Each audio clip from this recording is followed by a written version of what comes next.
So guys, a bit of a different video for you guys. Today I'm going to show you how to turn your manganese or magnesium glass bottles a darker purple than what they already are. As you can see, this side of the bottles have been irradiated, where these ones have not. They have not been exposed to UVC light. Just before we go any farther too, I do not recommend you irradiate any bottles that are rare or valuable and turn them a darker purple, as this devalues the bottle, and collectors do not like when bottles are irradiated. I just irradiated them because me and my girlfriend like darker purple bottles, and these are very common bottles, and that's why we irradiate them.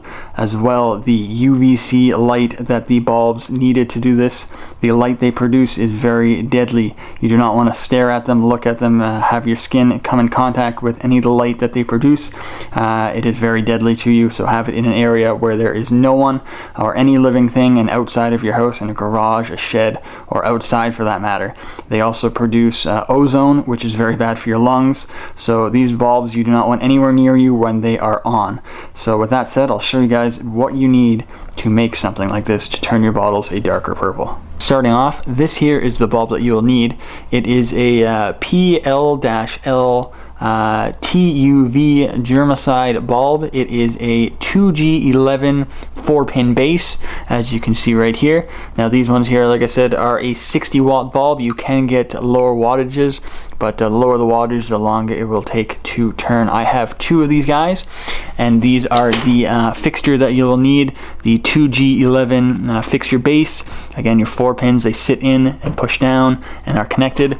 I'm not going to show you in this video though how to wire one of these. I don't want this video to be responsible for someone electrocuting themselves or burning down their house wiring it wrong somehow.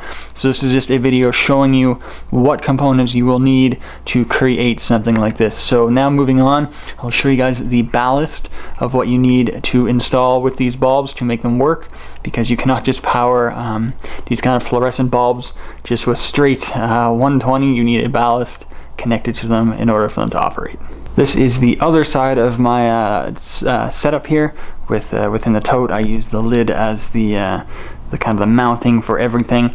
Now this is the ballast that you need to power those PLL TUV bulbs. It is a workhorse model WH5 120L. I don't know if you can see, but this ballast can power a ton of different lights. Like I was saying before, you can't just hook up fluorescent bulbs right to 120. They will not work. I will link this in the description for what you guys need to, well, everything needed to make this same setup I have. I just won't show you guys how to actually wire it and set it up. There are wiring diagrams for this online when you purchase them. Again, I don't want anyone burning down their house or getting electrocuted trying to set up the system. It just shows you guys what components that you need to make something like this, because I kind of struggled online finding exactly what I needed. So this video might help someone if they want to kind of turn some of their bottles purple. This setup is about $100 or so, with including the tote, the wiring, and all that kind of fun stuff, your box and everything, just for your light switch to turn it on and off depending how you want to do it. So when this is on, I'll turn it on really quick. It is a purple light inside. You can kind of see the purple tone. Now you don't want this on when you're in the room, but like I said, it produces very dangerous rays and ozone gas, which you don't want to be breathing in. So again, keep this in, I have it in the garage. Like I said, you don't want this in anywhere where there's people. It is very, very harmful. Keep this away from anything when anything living when you have it in operation. Now I leave these on for about probably 8 hours a day.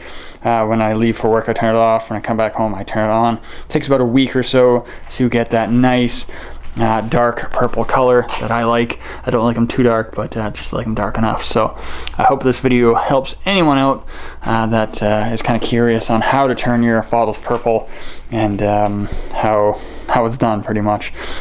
So thanks for watching, guys, and hopefully this helps. Like I said, all the components that I have will be linked in the description, so you guys can possibly make your own. Again, this video is just a demonstration to show what components you need. I'm not responsible if you guys electrocute yourself or burn down your house trying to make this. One more little tip before I go there, guys. Use a dark tote to kind of contain the rays, because they are very deadly. You don't want to be staring at them or them hitting your skin. Again, make sure this is somewhere where you're not living and there's no one living near it, in a garage or in a shed or something. I also find now, if you make a base layer of bottles and lay the other bottles on top of it, I find the balls on top suspended over the other ones will turn purple faster. I'm guessing the rays can just go through it a bit easier. I'm not sure why.